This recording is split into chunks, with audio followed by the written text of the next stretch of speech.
बात करते हैं कोर कमांडर कॉन्फ्रेंस से में क्या हुआ, और आज की जो प्रेस रिलीज आई है एजाज अहमद साहब कि किसकी तरफ इशारा है। जाहिर है कि दहशतगर्दी के हवाले से तो बात होती ही है कि इस पर कोई कॉम्प्रोमाइज नहीं किया जाएगा, लेकिन read in between the lines अगर हम करें, जो एहतसाब की बात की है वो इशारा किसकी तरफ है?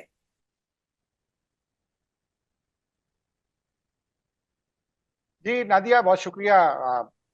वो तो बिल्कुल आपने ऑब्वियस है, जो बलूचिस्तान के हवाले से है वो तो बिल्कुल ऑब्वियस है, लेकिन ये जो कड़े एहतसाब की और ये जो साइबर सिक्योरिटी और साइबर स्पेस की बात की गई है, ये हम्म। बहुत पर्टिकुलर है मेरी नजर में। ये आपको आपने भी देखा होगा सोशल मीडिया पर। फिर उसके बाद एक वो जो हमारी एक जमात है, बहुत सारे लोगों की महबूब जमात पीटीआई, उसके अकाउंट्स के जरिए बहुत सारी गुफ्तगू की जाती है। मैं उसको प्रोपेगेंडा नहीं कहूंगा, हर आदमी की अपनी राय होती है। वो अपनी राय का इजहार करते हैं, लेकिन राय के इजहार में जिस जानिब बात को ले जाने की कोशिश होती है, उसको सब समझते हैं। और अब ये कहने की कोशिश की जा रही है कि अफवाज पाकिस्तान में मसलन लेफ्टिनेंट जनरल लेवल के अफसर के बारे में ये कहा जा रहा है कि उसको सिर्फ फंसाया इसलिए जा रहा है कि वो इमरान खान को फंसा दे। हम्म। और उस जानिब ये इशारा है, क्योंकि आप ये देखिए ना कि जब ये जो दरखास्त आई थी जनरल फैज हमीद के खिलाफ, ये उस वक्त आई थी जब वो ओहदे पर मौजूद थे, और पाकिस्तान के किसी अदारे में ये हिम्मत नहीं थी कि वो उस दरखास्त को टेकअप कर लेता। जी, फिर उसके बाद उसको रेफर कर दिया कि जी आप जाइए वजारत दिफा जाइए और आप लोअर कोर्ट चले जाइए। अब जिस मामले का फैसला सुप्रीम कोर्ट नहीं कर सकती, वो हम्म। बेचारा 17वें 18वें ग्रेड का सेशन जज या एडिशनल सेशन जज उसका क्या क्या उस मामले का करेगा। लेकिन अब वो मामला टेकअप हो गया। एक तो सही। उसमें ये बहस ये चल रही थी कि ये एक लंबी डिबेट चली है इसमें।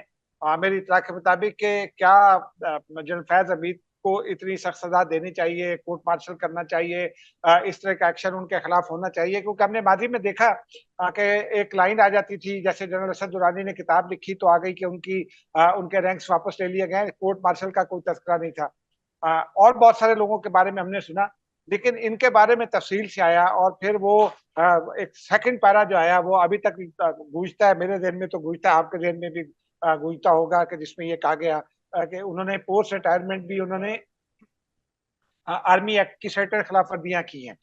तो ये तय किया गया, और उसमें एक जो डिबेट थी उसका एक पॉइंट ये भी था मेरे इतला के मुताबिक, कि अगर इतने सीनियर लेवल के अफसर को इस तरह से सजा दे देंगे तो क्या मुस्तकबिल में रास्ता नहीं खुल जाएगा। अब ये मेक और ब्रेक की भी सिचुएशन थी, क्योंकि अदारे को अपनी साख भी बचानी थी। तो जाहिर है। अदारे ने ये फैसला किया for the greater interest of the institution के हम्म। कम वक्त में आप इसको करें, और ये फैसला किया गया। और फिर जनरल फैज हमीद के खिलाफ कार्रवाई शुरू की गई। अब उनका जो एहतसाब हो रहा है, मैं तो इस बात पे खुश हूं कि सियासत में मदाखलत कर रहा हो कोई आदमी, इस तरह से अपने ओहदे का नाजायज इस्तेमाल करके लोगों को सता रहा हो। मैंने आपको बताया भी था कि उनके भाई के हवाले से बहुत सारी कहानियां थी। जी यहाँ बिल्कुल। एक कराची के साहब आए थे, वो दुबई चले गए। उन्होंने कहा कि मैं इनके मुतालबात से तंग आ गया था, जिनका नाम गालबन नजफ हमीद लतीफाल है। तो वो ये सारा डायरेक्शन उसी तरफ है, ये बता दिया गया है कि आज जनरल फैज हमीद है, कल कोई और भी हो सकता है। तो इस बात की परवाह किए बगैर कि फौज में एक रास्ता खुल जाएगा। लेकिन मेरे नजदीक ये एहतसाब इसलिए भी जरूरी है कि फौज में जो इंतहाई सेंसिटिव अदारा होता है, आपकी नेशनल सिक्योरिटी का सबसे प्राइम अदारा है ना, उसने जी जी। सरहदों की हिफाजत करनी है। उसके मातहत जो अदारे हैं, जो इंटेलिजेंस अदारे हैं, उन्होंने काउंटर इंटेलिजेंस ऑपरेशंस करने होते हैं। तो ये बहुत जरूरी है कि इस किस्म का एहतसाब हो। ये मुस्तकबिल का रास्ता भी बंद करेगा। वो जो ताले आजमा आ जाते हैं अचानक, हम्म। उसमें बाज़ औक़ात जो है वो आर्मी चीफ भी आ जाते हैं, जैसे ज़ियाउल हक आ गए थे, जनरल मुशर्रफ आ गए थे। तो ये रास्ता बंद बंद करने का भी एक काम है, ताकि आइंदा मुस्तकबिल में कोई आदमी अपने ओहदे का इस्तेमाल करके बियॉन्ड द इंस्टीट्यूशनल डिसीजन जाकर इस तरह के काम ना करे कि अदारे को बदनामी का सामना हो। ठीक है। तो इसका मतलब कि एहतसाब के हवाले से चाहे जो भी बयानियां सोशल मीडिया पर चल रहा हो, इसके बरक्स इंस्टीट्यूशन जो है वो इस एहतसाब के साथ आगे बढ़ रही है। तो चले, कोर कमांडर कॉन्फ्रेंस में दहशतगर्दी खैबर आगे बढ़ रही पख्तूनख्वा। है, और कोई दबाव ना लेने का फैसला भी किया गया। और इसी में वो जो साइबर सिक्योरिटी वाली बात, साइबर स्पेस के तहफ्फुज़ वाली बात है ना, वो भी इसी हम्म। तनाजुर में है। क्योंकि जो लोग अंदर से अगर इतना बड़े लेवल का अफसर हो सकता है, ये सारे काम कर सकता है, तो फिर वो आपकी साइबर सिक्योरिटी जो है, साइबर स्पेस भी आपकी खतरे में हो सकती है ना। तो ये तमाम उसी तनाजुर में ये बात की गई है। मैं इसको इसी तरह लेता हूँ। अच्छा, सही। चलिए, ये तो मामलात कोर कमांडर कॉन्फ्रेंस के हैं ही, लेकिन जो साथ साथ सियासत में हो रहा है और पार्लियामान में जो कुछ हुआ है, हमाद हसन साहब से भी पूछते हैं।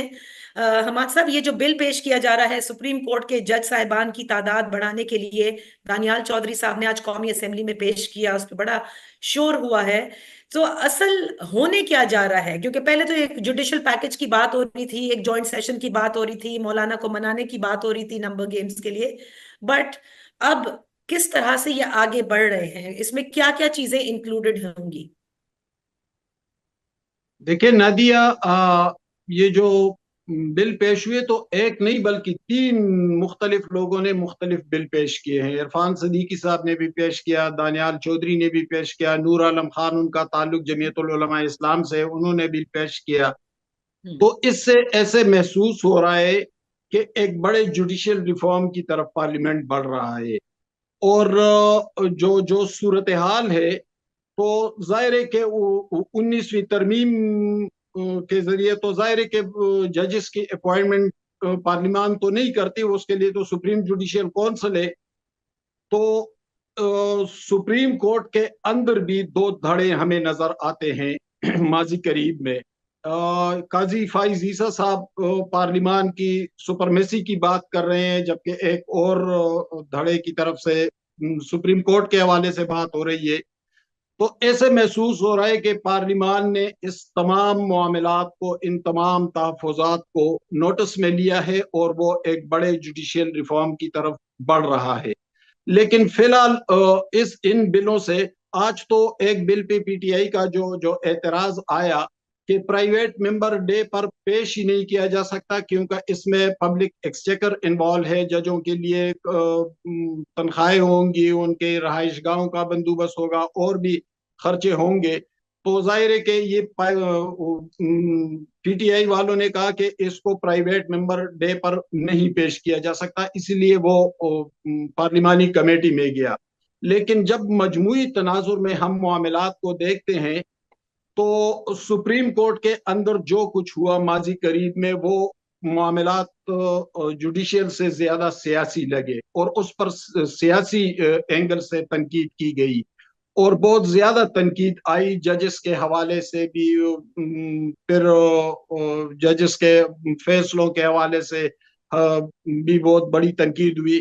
तो ये तमाम मामलात पार्लियामान की नज़र में भी है, और कुछ अहम जो इंस्टीट्यूशंस हैं, जो कुछ अहम इदारे हैं या लोग हैं उससे वाबस्ता, तो उनकी नज़र में भी है। तो ऐसे ये जो तीन बिल पेश हुए हैं, तो महसूस ऐसे हो रहा है कि आने वाले दिनों में शायद सितंबर के आखिर तक पार्लियामान किसी बड़े पैकेज की तरफ बढ़े।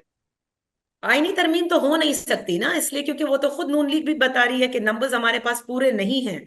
सो आईनी तरमीम तो हो नहीं सकती। अब मुझे नहीं मालूम कि वो अपने नंबर्स कैसे पूरे करेंगे, लेकिन इजाज साहब, देखिए, ये जो पार्लियामान, जैसे हमाद कह रहे हैं कि आने वाले दिनों में एक बड़े जुडिशल पैकेज की तरफ जा रहे हैं, मेरे ख्याल से जुडिशरी से शिकायत हुकूमत को थी जरूर, लेकिन ये जो मखसूस नशिस्तों के हवाले से एक ब्रॉडर पर्सपेक्टिव लेके 187 आर्टिकल कोट करके जो लिया गया, तो मौजूदा हुकूमत आने वाले जो सीनियर मोस्ट जज है, सीनियर प्यूनी जज मंसूर साहब, मेरे ख्याल से उनसे भी कोई ज्यादा खुश नजर नहीं आती, क्योंकि अब बार बार ये बात हो रही है कि सिलेक्शन का जो क्राइटेरिया है इसको तब्दील होना चाहिए, और कोई चीज सीनियोरिटी सीनियोरिटी नहीं होती बार बार। अब आप देखें ऑन रिकॉर्ड, चाहे वो मुसद्दिक मलिक साहब हो, खुर्रम दस्तगीर साहब हो, या दीगर रहनुमा हो, वो कहते हैं अमेरिका में भी तो इसी तरह से होता है कि एक सिलेक्शन आउट ऑफ द 5 जो है वो चूज किया जाता है।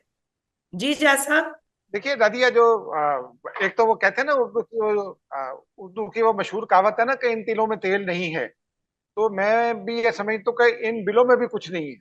ये जो पेश हुए हैं, इसलिए कि वो जो आपने बात कही, आईनी तरमीम नहीं हो सकती आगे जाकर। हुकूमत, जैसे हमाद साहब कह रहे हैं कि हुकूमत जाना चाहती है, बिल्कुल जरूर जाना चाहती है। मैं इसमें दो तीन बातें जरा डिफरेंट अंदाज से करना चाहूंगा।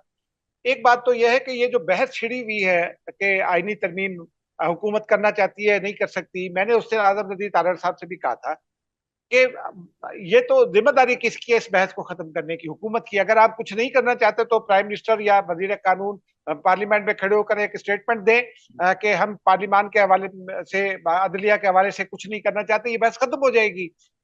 अब नूर आलम खान अगर बिल पेश करते हैं तो कौन ये यकीन करेगा कि उसके पीछे कोई और हाथ नहीं है? Number one. अगर इरफान सिद्दीकी पेश करना चाहते हैं, इरफान सिद्दीकी का ताल्लुक जो नवाज शरीफ साहब से है वो आप देख लीजिए।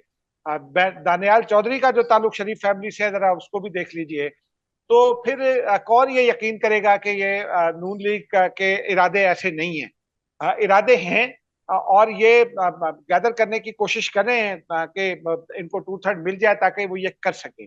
अब इस वक्त इशू ये है कि वो जो आपने मौलाना साहब का तस्करा किया, हमाद साहब ने भी किया, मौलाना